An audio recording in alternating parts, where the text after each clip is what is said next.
Europe 1, 6h56, Thomas Soto.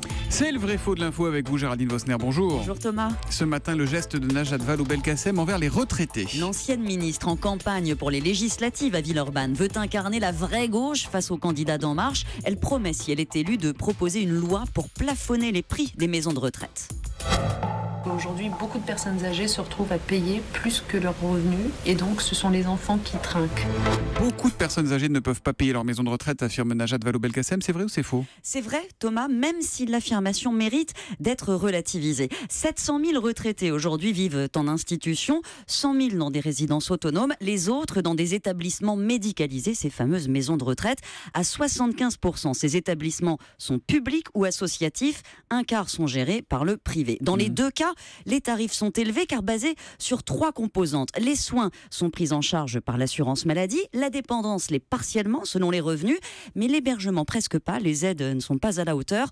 Or, c'est justement le poste le plus élevé. En moyenne, la facture totale atteint 2 900 € par mois. L'adresse a calculé que le reste à charge moyen, une fois retirées les aides, dépasse 1 700 €. C'est au-delà des ressources courantes d'un retraité sur deux. Un retraité sur deux n'a pas assez de revenus pour payer sa maison de retraite, c'est énorme. Alors attention Thomas, parce que le chiffre est trompeur. Beaucoup de retraités ont un patrimoine, 250 000 € en moyenne, ils peuvent le mobiliser. La question c'est: comment font les autres? Et c'est ce qu'on connaît mal. La justice a reçu l'an dernier 6 000 demandes de personnes réclamant un soutien financier de leur famille et 116 000 personnes, les plus pauvres, sont aidées par le département qui paye la facture. Mais combien d'enfants versent volontairement une pension de 200, 500 €? On ne sait pas. Bercy ne tient pas de statistiques et la première enquête sur le sujet ne sera publiée qu'en 2018. C'est pourtant un problème brûlant car le vieillissement s'accélère, on va manquer de place. Donc oui, le débat doit s'ouvrir. Est-ce qu'il faut fixer des plafonds, sachant que la qualité a un coût et que les tarifs publics sont déjà plafonnés?